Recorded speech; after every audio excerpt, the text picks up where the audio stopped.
আমরা যেন সিয়ামটাকে সঠিকভাবে পালন করি।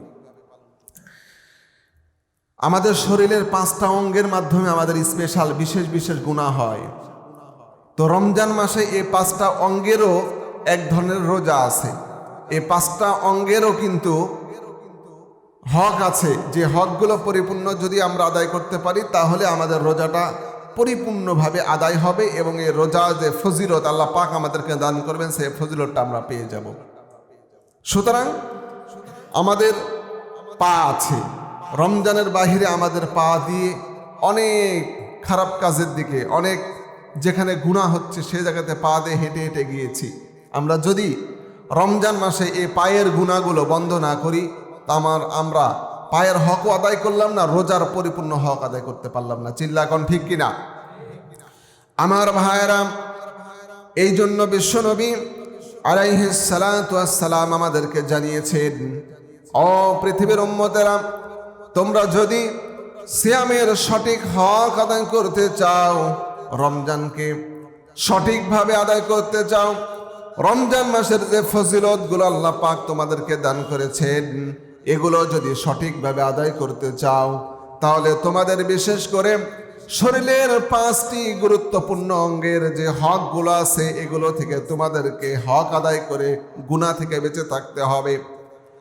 1 নম্বরে বিশ্বনবী আলাইহিস সালাম জানালেন, পৃথিবীর উম্মতেরা শোনো, আল্লাহ রাব্বুল আলামিন তোমাদেরকে যে পা দান করেছেন, এই পা দিয়ে তোমরা রমজানের বাইরে বিভিন্ন খারাপ জায়গায় গিয়েছ, গান বাজনার মঞ্চে গিয়েছ, ফায়সা কাজ করার জন্য পা দিয়ে হেঁটে হেঁটে গিয়েছ, রমজানের বাইরে এমনটা করেছ। এখন যদি রমজান পাওয়ার পরে রমজানের গুরুত্ব বুঝে রমজানের গুরুত্ব দেওয়ার জন্য যদি পা থেকে এ সকল গুনাহ থেকে পাটাকে তুমি বিরত না রাখতে পারো, তাহলে তোমাকে মনে রাখতে হবে রমজানের বাইরে তুমি যেমন ছিলা রমজানের ভিতরে সেম একই কাজ করছো। তুমি বান্দা, তোমার দ্বারা রমজানের সঠিক হকগুলো আদায় হচ্ছে না। চিল্লা কোন ঠিক কিনা? এই জন্য রমজান মাসে শরীরের অঙ্গের যে গুণাগুলো হয় এগুলো থেকে বিরত প্রথমত থাকতে হবে, তাহলে রোজার পরিপূর্ণ হক আদায় করতে পারবো। আমার ভাইরা, এরপরে আমরা যদি রমজান পাওয়ার পরেও রমজানের মধ্যে আমাদের হাতগুলো দিয়ে রমজানের বাহিরে যে গুনাহগুলো করেছিলাম, ব্যবসা বাণিজ্যের মধ্যে আমাদের হাতগুলো দিয়ে আমরা ব্যবসা করেছি, ব্যবসার মধ্যে কম বেশি করেছি, আমাদের হাত দিয়ে অনেক সময় সিগনেচার করে অন্যায়ভাবে টাকা ইনকাম করেছি, হাত দিয়ে অন্যায় কাজ করেছি, অন্যায়ভাবে কাকে মেরেছি, অন্যায়ভাবে হাত ব্যবহার করে আল্লাহর নির্ধারিত হুকুমের বাইরে আমাদের হাতগুলো দিয়ে কাজ করেছি। এই কাজ তো রমজানের বাইরে করলাম, এবার রমজান পাওয়ার পরেও যদি সেম কাজ আমাদের হাতগুলো দিয়ে করি, অর্থাৎ রমজানের বাহিরে আর ভিতরে দুই কাজগুলো যদি আমাদের হাতের মধ্যে ফায়সা কাজ, অন্যায় কাজ থেকে যদি হাতগুলোকে বিরত না রাখতে পারি, বিশ্বনবী বলছেন, উম্মতেরা শোনো, রমজানের বাহিরে সেম কাজ এবং রমজানের ভিতরে একই ফায়সা গুনার কাজগুলো তোমাদের হাতগুলো দিয়ে যদি করতে পারো, করে ফেলো, তাহলে রমজান আর রমজানের বাহিরের মধ্যে তোমার মধ্যে কোনো পার্থক্য থাকলো না। আল্লাহ রব্বুল আমিন স্পেশাল রমজান দিলেন, যে ফজিলত দিলেন, তুমি হতভাগা, তোমার গুনাহ করার কারণে, রমজানের হক না আদায় করার কারণে তোমার জন্য রমজানের ফায়দা থাকবে না। চিল্লা কোন ঠিক কিনা? আমরা যদি রমজানের বাহিরে যে গুনাহগুলো করি আমাদের হাত দ্বারা, এই গুনাহগুলো রমজানের ভিতরে যদি করে ফেলি হাত দিয়ে, একই রমজানের বাইরে ব্যবসার মধ্যে ঝামেলা করেছি, ব্যবসার মধ্যে ভেজাল দিয়েছি, এরপরে ব্যবসা দাড়ি পাল্লাতে কম বেশি করেছি, আমাদের হাত ব্যবহার করে অন্যায়ভাবে কাকে থাপ্পড় মেরেছি, অন্যায়ভাবে কাউকে বকাঝকা করেছি, এই যে হাতের মাধ্যমে যত ধরনের গুনাহ হয় রমজানের বাইরে করেছি, আবার রমজান পাওয়ার পরেও সেম একইভাবে করছি, তাহলে আমার আপনার মধ্যে তো রমজানের মধ্যে আর রমজানের বাহিরের কোনো পার্থক্য হলো না। সুতরাং রমজানের স্পেশাল যে ফজিলত আল্লাহ পাক দান করেছেন, আমি কিন্তু সেই ফজিলতের অংশীদার হতে পারবো না। চিল্লা এখন ঠিক কিনা? সুতরাং হাতটাকে সমাজত করতে হবে, রমজানে যেন রমজানের বাহিরের মতো অন্তত গুনাহটা আমরা না করি, সেটা খেয়াল রাখা লাগবে। আমার ভাইয়েরা, আমার বন্ধুগণ, এরপরে আমরা আমাদের মুখ দ্বারা রমজানের বাহিরে অনেক ফাহিশা কথাবার্তা বলি, রমজানের বাহিরে কিন্তু মিথ্যা কথা বলে ব্যবসা বাণিজ্য করি, বিভিন্ন কারণে অকারণে পাওনাদারকে বিভিন্ন মিথ্যা প্রশ্রয় দিয়ে মিথ্যা কথা বলে, মোবাইলের মধ্যে কল দিয়ে অনেকে জিজ্ঞাসা করে কোথায় আছেন, আসি কিন্তু ত্রিমোহিনী, কিন্তু বলি কেশরহাটের কাছাকাছি চলে এসেছি। এই যে মিথ্যা কথাগুলো বলি, রমজানের বাইরে যত মুখ দ্বারা আমাদের গুনাহ হয়, খারাপ কাজ হয়, মুখ দ্বারা যে ফায়সা কাজগুলো করি আমরা, এই কাজগুলো যদি বাদ দিয়ে রমজানকে কেন্দ্র করে মুখের সব গুনাহকে বন্ধ না করি, তাহলে আমি আপনি রমজান পাইলাম ঠিকই, কিন্তু রমজানের প্রকৃত ফজিলত অর্জন করতে পারলাম না। চিল্লা কোন ঠিক কিনা? আমরা রমজানের বাইরে কিন্তু মুখ দ্বারা অনেক গুনাহ করি। এজন্য তো আল্লাহ পাক আলিয়াউমা নাখতিমু আলা আফওয়াহিহিম, কিয়ামতের দিন আমাদের মুখটাকে বন্ধ করে দিবেন, কারণ বান্দা মুখের জুরে চলবে। মুখের জুরে কিন্তু আমরা সবাই চলার চেষ্টা করি। সুতরাং আল্লাহ পাক সর্বপ্রথম কিয়ামতের দিন বান্দার যখন হিসাব নিকাশ শোনানো হবে, তখন কিন্তু সর্বপ্রথম মুখটা বন্ধ করে দিবেন, যেন মিথ্যা কথা না বলতে পারে, অস্বীকার না যেতে পারে। ফেরেশতা সবকিছু দেখাবে। এই জন্য আমরা রমজানের বাহিরে মুখ দ্বারা অনেক ফাহেসা, গালি গালাজ, কথাবার্তা, মিথ্যা কথা, মুখ দিয়ে অনেক কথা, অনেক গুনাহ করি।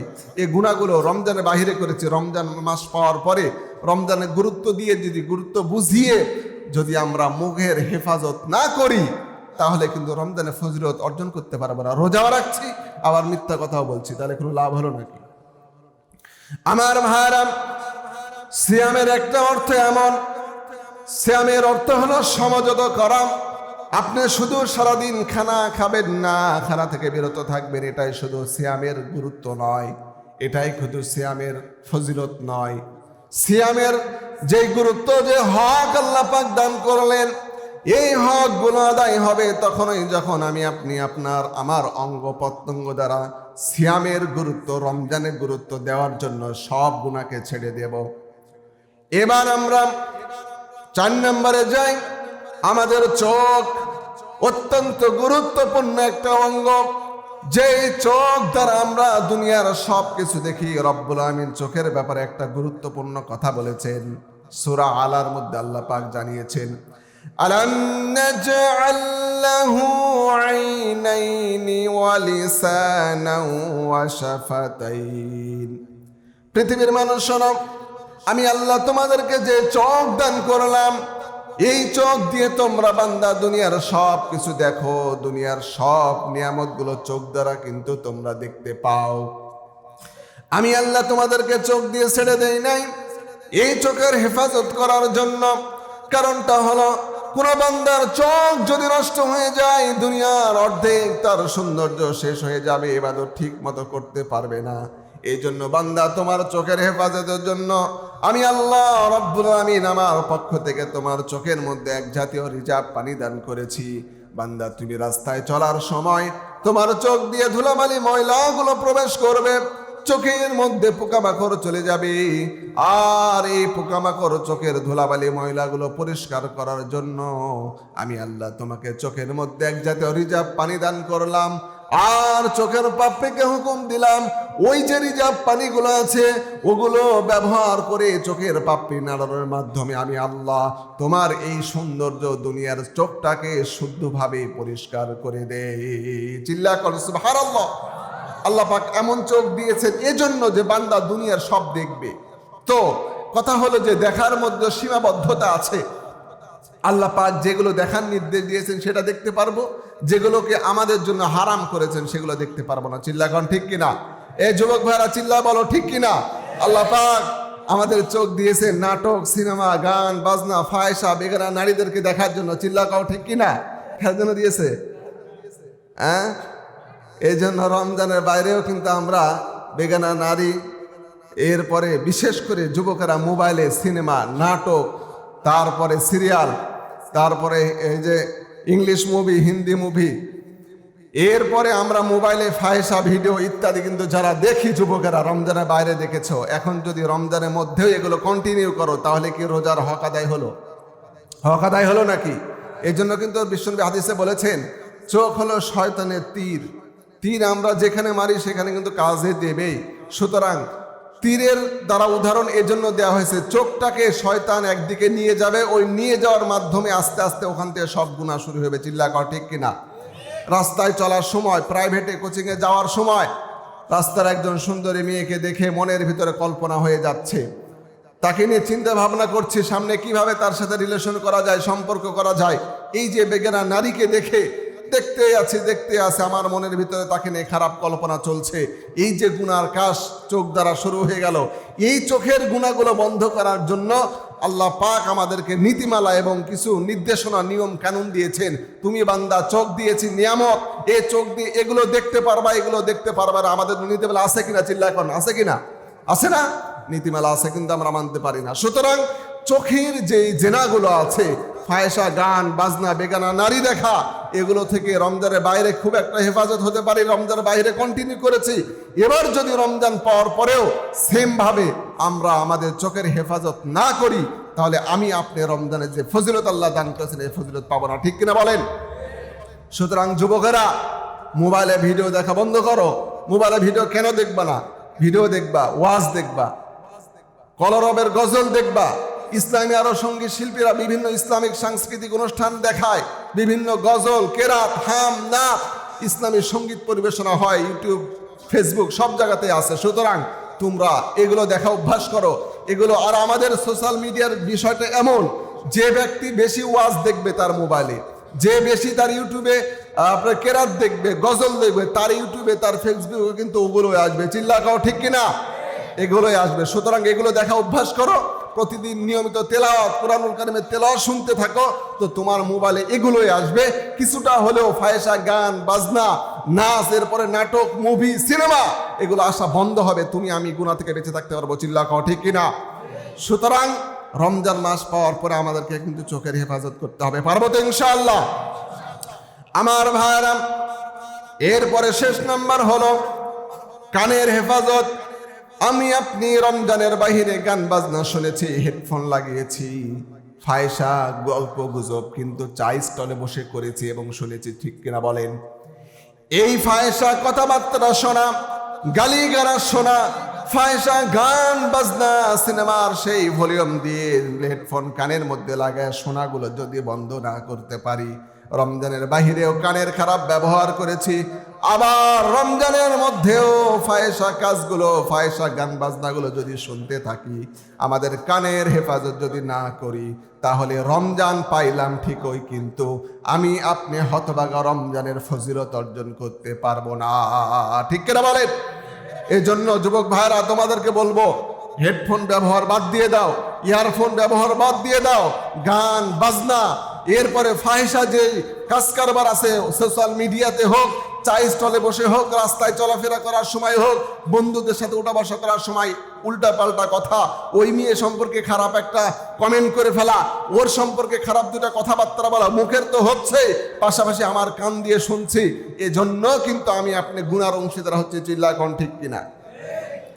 এজন্য আল্লাহ পাক আমাদেরকে রমজান দান করেছেন। রমজানের মধ্যে বান্দারা যেন সব ধরনের গুনাহ থেকে বেঁচে থাকে, নিজেকে সমাজত রেখে সব ধরনের গুনাহকে পরিহার করে আমলের নিয়তে আমল করতে পারে, রমজানের ফজিলত অর্জন করতে পারে। এজন্য আল্লাহ পাক রমজান দান করেছেন। লাআল্লাকুম তাত্তাকুন। মুত্তাকি কখন হব? যখন আমার হাতের গুনাহ চলে যাবে, যখন আমার চোখের গুনাহ চলে যাবে, যখন আমার আপনার নাক কানের গুনাহগুলো চলে যাবে, পা দিয়ে গুনাহ হবে না, সব অঙ্গ প্রত্যঙ্গ যখন আমার আল্লাহওয়ালা হয়ে যাবে, আল্লাহর দিকে চলে আসবে, তখনই আমি আপনি তাকওয়াবান, খোদাভীতি অর্জনকারী বান্দার অন্তর্ভুক্ত হব। চিল্লা কোন ঠিক কিনা? তখনই আমার জন্য আল্লাহ পাক ফায়দা দান করবেন, ফজিলত দান করবেন। রব্বুল আমিন জানিয়েছেন, যারা বুঝার পরেও জানার পরেও না জানার ভান করে, এরা হলো গাফেল, চতুষ্পদ জন্তুর মতো। আল্লাহ রব্বুল আমিন কালামে হাকিমের মধ্যে জানিয়েছেন, পৃথিবীর মানুষ শোনো, রব্বুল আমিন বলছেন, ওয়ালাকাদ যারানা লিজাহান্নামা কাসীরাম মিনাল জিন্নি ওয়াল ইনসি লাহুম কুলুবুল লা ইয়াফকাহুনা বিহা ওয়ালাহুম আযানুন লা ইয়াসমাউনা বিহা ওয়ালাহুম আ'ইনুন লা ইউবসিরুনা বিহা। আল্লাহু আকবার পড়েন। রব্বুল আমিন জানালেন, পৃথিবীর মানুষ শোনো, আমি আল্লাহ কিছু মানুষ এবং জিন জাতিকে দুনিয়ার বুকে সৃষ্টি করেছি জাহান্নামে দেওয়ার জন্য। নাউজুবিল্লাহ পড়েন। আল্লাহ রব্বুল আমিন বললেন, পৃথিবীর মানুষ শোনো, মনে করেছো মুমিন হিসেবে দুনিয়াতে জন্ম নিয়েছো আর দুনিয়াতে পাঠিয়েছি বলে তোমার ইচ্ছা মতো যা ইচ্ছা তাই করবা এমন নয়। তোমাকে কিছু নীতিমালা দিলাম, এই নীতিমালা যদি মেনে চলতে পারো তাহলে তুমি জান্নাতি হতে পারবা। আর যদি আমার নির্ধারিত নীতিমালাগুলো না মানো, বান্দা মনে রাখো তোমাকে আমি জাহান্নামের জন্য সৃষ্টি করে জাহান্নামের মধ্যে দাখিল করাবো। এক নাম্বার হলো কুলুবুল্লাহ ইয়াফকাহুনা বিহা, তোমাদের প্রত্যেককে আমি আল্লাহ তাআলা কলব দান করেছি, বুঝ শক্তি দান করেছি। তোমার সামনেই যে হুজুর এত সুন্দরভাবে বয়ান করলো, কোরআনের আলোচনাগুলো তোমার সামনে করা হলো, কি করা যাবে এবং কি করা যাবে না এগুলো সব কিছু তোমার সামনে বলা হলো। সুন্দরভাবে শুনলা এবং বুঝার শক্তি আমি আল্লাহ দিলাম, বুঝে ফেললাম। এরপরে যদি না বুঝার ভান করে আবার তুমি ফায়সা কাজ করো, রমজানের বাইরে তুমি দোকানদারি করেছো, ব্যবসা বাণিজ্য করেছো, রমজান পাওয়ার পরেও যদি সেটা না বুঝার ভান করে এখনো ব্যবসা চালায়া যাও, হোটেল দিনের বেলা খোলা রাখো, আবার তোমাকে আমি বুঝার শক্তি দিলাম, চোখ দিয়ে দেখার শক্তি দিলাম, চোখ দিয়ে আগেও ফায়সা দেখেছো এখনো দেখছো, মুখ দিয়ে আগেও ফায়সা কথা বলেছো এখনো বলছো, কান দিয়ে আগেও গান বাজনা ফায়সা শুনেছো এখনো শুনছো। এগুলো বুঝার পরেও জানার পরেও যদি না বুঝার ভান করে আমলগুলো কাজগুলোকে কন্টিনিউ করতে থাকো, আমি আল্লাহ জানায়া দিলাম, বান্দা তুমি কপাল পোড়া, তোমার জন্য আমি আল্লাহ জাহান্নাম রেডি রেখেছি।